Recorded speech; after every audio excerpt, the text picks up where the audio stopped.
Artiste togolais le plus controversé de tous les temps, Ghettovi a réussi malgré ses nombreux clashs à se faire une place dans le top rap togolais tout en étant seul, accompagné de son ami Azega sans maison de production, défiant ainsi les codes de la musique qui stipulent que l'on ne puisse pas évoluer sans équipe artistique. Dans cette vidéo, on va parler de comment Ghettovi a réussi à mettre tout le monde d'accord, enfin presque. Ago.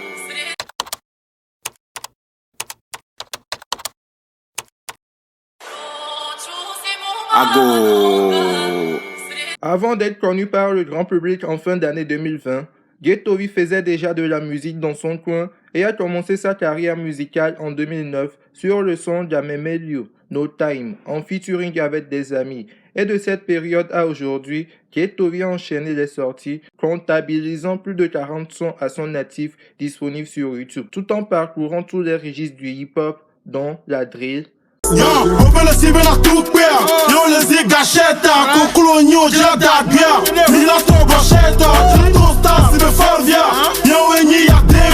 les tests rap durs,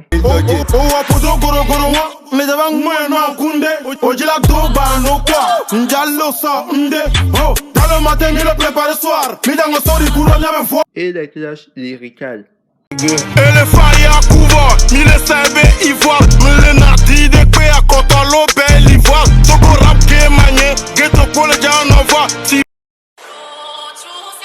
Ago.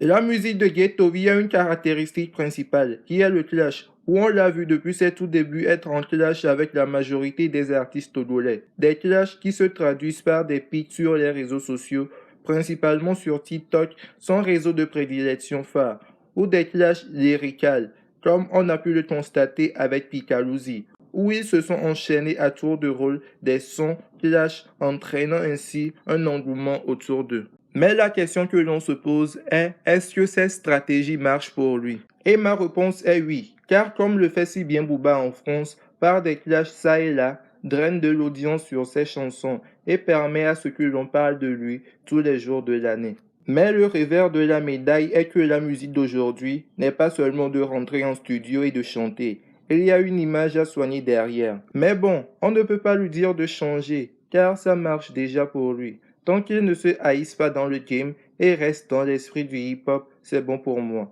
Et les validations ne se font pas tarder par les grands noms de la musique togolaise dont Eris Patou et Amron, et plein d'autres encore. Ago. Au départ, j'étais réticent à l'idée de reconnaître la force et la vraie valeur de Ghettovi. Combien de personnes d'ailleurs, de par ses nombreux clashs et apparitions sur TikTok. Mais j'ai appris à l'aimer quand j'ai su qu'il faisait du hip-hop, le vrai, et que TikTok est l'une des opportunités que tout artiste raisonnable devrait saisir. C'est déjà la fin de cette vidéo. Si elle vous a plu, n'hésitez pas à liker, partager, commenter et surtout n'oubliez pas de vous abonner. Tschüss.